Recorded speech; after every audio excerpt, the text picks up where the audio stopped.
ಎಲ್ಲ ವೈಭವಗಳಿಗೂ ಈ ಎರಡು ಶಕ್ತಿಯ ಹೊರತಾಗಿ ನಾವು ಬೇರೆ ಏನು ನೋಡಲಿಕ್ಕೆ ಆಗೋದಿಲ್ಲ. ಒಂದು ವಿಷ್ಣುವಿನ ಅಂದರೆ ಶ್ರೀನಿವಾಸ ದೇವರ ಒಂದು ಕಲ್ಯಾಣೋತ್ಸವ, ಈ ಕಡೆ ನವರಾತ್ರಿಯ ಶರನ್ನವರಾತ್ರೋತ್ಸವ. ಇವತ್ತು ಅಲ್ಲಿ ಏನು ಎಳ್ಳು ಹಾಕಿದ್ರೂ ಕೆಳಗಡೆ ಬೀಳಲ್ಲ. ಇಲ್ಲಿ ತಿರುಪತಿ ಶ್ರೀನಿವಾಸನಲ್ಲಿ ಅಷ್ಟೇ ಜನ, ಮೈಸೂರಿನಲ್ಲೂ ಅಷ್ಟೇ ಜನ ಅಲ್ಲೂ ಕೂಡ. ಇದು ಈ ನವರಾತ್ರಿಯ ಒಂದು ವಿಶೇಷ.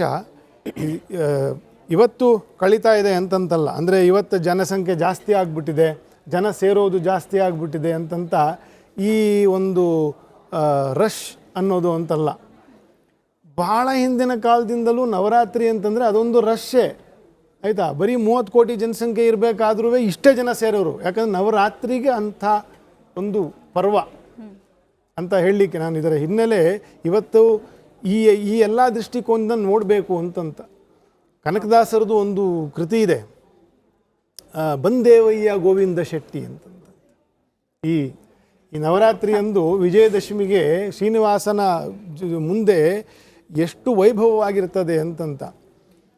ಅಪ್ಪವು ಅತಿರಸ ತುಪ್ಪ ಚಿಮ್ಮಿ ಒಪ್ಪುವ ಯಾಲಕ್ಕಿಯು, ಅಪರೂಪವಾದ ಕಜ್ಜಾಯ ರಾಶಿಗಳ ಛಪ್ಪನ್ನ ದೇಶಕ್ಕೆ ಮಾರುವ ಶೆಟ್ಟಿ, ಬಂದೇವಯ್ಯ ಗೋವಿಂದ ಶೆಟ್ಟಿ, ನಿಮ್ಮ ಹರಿವಾಣ ತೀರ್ಥ ಪ್ರಸಾದ ಎಂದೆನಲಾಗಿ. ಇದು ಕನಕದಾಸರ ವಿಷಯ ಯಾಕೆ ಜ್ಞಾಪಕ ಬಂತು ಅಂತಂದರೆ, ಇಂಥ ಉತ್ಸವದ ದಿನ ಇಷ್ಟು ವೈಭವವಾಗಿರ್ತಕ್ಕಂತಹ ನೈವೇದ್ಯಗಳನ್ನು ನಿನಗೆ ಸಮರ್ಪಣೆ ಮಾಡ್ತಾರೆ, ಹೆಜ್ಜೆ ಇಡಲಿಕ್ಕೆ ಜಾಗ ಇರೋದಿಲ್ಲ ಅಲ್ಲಿ ಅಂತ ಅವನನ್ನು ಶೆಟ್ಟಿ ಅಂತ ಕರೆದು ದುಡ್ಡನ್ನು ವಸೂಲು ಮಾಡ್ತಕ್ಕಂಥವನು ಅಂತಂತ, ವಿಪರೀತ ಧನವಂತ ಅಂತ ಶ್ರೀನಿವಾಸನ ಉತ್ಸವಕ್ಕೆ ಅದನ್ನು ಮಾಡ್ತಾರೆ. ಮತ್ತು ಈ ವೈಭವವು ಏನಕ್ಕೆ ಈ ಮಾತನ್ನು ಪ್ರಸ್ತಾಪ ಮಾಡಿದೆ ಅಂತಂದರೆ, ಈ ವೈಭವವು ಇವತ್ತು ಜನಸಾಂದ್ರತೆ ಜಾಸ್ತಿ ಆಗಿದೆ ಅಂತನ್ನೋದು ಒಂದೇ ವ್ಯತ್ಯಾಸ ಅಷ್ಟೇ. ಆದರೆ ಜನ ಗುಂಪು, ಈ ಉತ್ಸವದ ಒಂದು ರಶ್ ಏನಿದೆ ಇದು ಬಹಳ ಹಳೆಯದು ಅನ್ನೋದು ನಮಗೆ ದಾಸರ ಕೃತಿಗಳಿಂದ, ಇತಿಹಾಸದ ಕೆಲವು ಪುಟಗಳಿಂದ ಕೂಡ ನಮಗಿದು ಸಿಗ್ತದೆ ಅಂತಂತ. ಓಕೆ, ಒಂದು ಆಸಕ್ತಿದಾಯಕ ಅಂಶವನ್ನು ಕಿಶೋರ್ ಅರಸ್ ಅವರು ಹೇಳ್ತಾ ಇದ್ರು. ದ್ವಾರಕಾದಿಂದ ಬಂದವರು ಮೈಸೂರು ಅರಸರು, ಕೃಷ್ಣನ ಆರಾಧಕರು ಅಂತ, ಕುಲದೇವರು ಮೇಲುಕೋಟೆ ಚಲುವನಾರಾಯಣ ಸ್ವಾಮಿ ಅಂತ.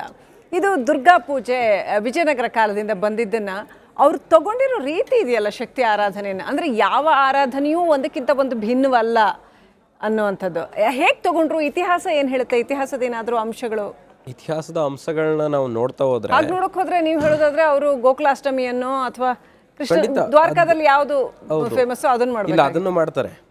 ಮೈಸೂರು ಅರಮನೆಯಲ್ಲಿ ನಿಜವಾಗಿಯೂ ಗೋಕುಲಾಷ್ಟಮಿಯನ್ನು ಬಹಳ ಅದ್ದೂರಿಯಾಗಿ ಮಾಡ್ತಾರೆ. ಬಹಳಷ್ಟು ದಿನಗಳು, ಒಂದು ವಾರಗಟ್ಟಲೆ ಮಾಡ್ತಾರೆ. ವಿವಿಧ ರೀತಿಯಾದಂಥ ಉತ್ಸವ. ಮೈಸೂರು ಅರಮನೆಯಲ್ಲೇ ಪ್ರಸನ್ನ ಕೃಷ್ಣ ಸ್ವಾಮಿ ದೇವಸ್ಥಾನ ಅಂತ ಒಂದು ದೇವಸ್ಥಾನ ಇದೆ. ಇಲ್ಲಿ ಇನ್ನೊಂದು ಸ್ವಾರಸ್ಯ ಅಂತ ಅಂದ್ರೆ, ಅಂಬೆಗಾಲು ಕೃಷ್ಣ ನೀವು ಕೇಳಿರ್ತೀರ ದೊಡ್ಡಮಳೂರಲ್ಲಿ. ಅದೇ ಪುರಂದರದಾಸರು ಆಡಿಸಿದಳೆ ಯಶೋದೆ ಆ ಕೀರ್ತನೆಯನ್ನ ಬರೆದಂತ ಆ ಒಂದು ದೇವಸ್ಥಾನಕ್ಕೆ ಹರಕೆ ಕಟ್ಕೊಂಡ್ಮೇಲೆ ಮುಮ್ಮಡಿ ಕೃಷ್ಣರಾಜ ಒಡೆಯರ ಜನನ ಆಯಿತು ಅಂತೇಳಿ ಅಲ್ಲಿಗೆ ದಾನದತ್ತಿಗಳನ್ನ ಮಹಾರಾಣಿ ಲಕ್ಷ್ಮೀಅಮ್ಮಣ್ಣಿ ಅವ್ರು ಕೊಡ್ತಾರೆ. ಇದು ಗೊತ್ತಾದಂಥ ನಂತರದಲ್ಲಿ ಮುಮ್ಮಡಿ ಕೃಷ್ಣರಾಜ ಒಡೆಯರವರು ಅಂಥದ್ದೇ ಒಂದು ಮೂರ್ತಿ ನಮ್ಮಲ್ಲೂ ಮಾಡಬೇಕು ಅಂತೇಳಿ ಪ್ರಸನ್ನ ಕೃಷ್ಣ ಸ್ವಾಮಿ ದೇವಸ್ಥಾನವನ್ನು, ಅಂಬೆಗಾಲು ಕೃಷ್ಣನ ದೇವಸ್ಥಾನವನ್ನು ಅಲ್ಲಿ ನಿರ್ಮಿಸ್ತಾರೆ. ಗೋಕುಲಾಷ್ಟಮಿಯನ್ನು ಬಹಳಷ್ಟು ಅದ್ದೂರಿಯಾಗಿ ಮಾಡ್ತಾರೆ.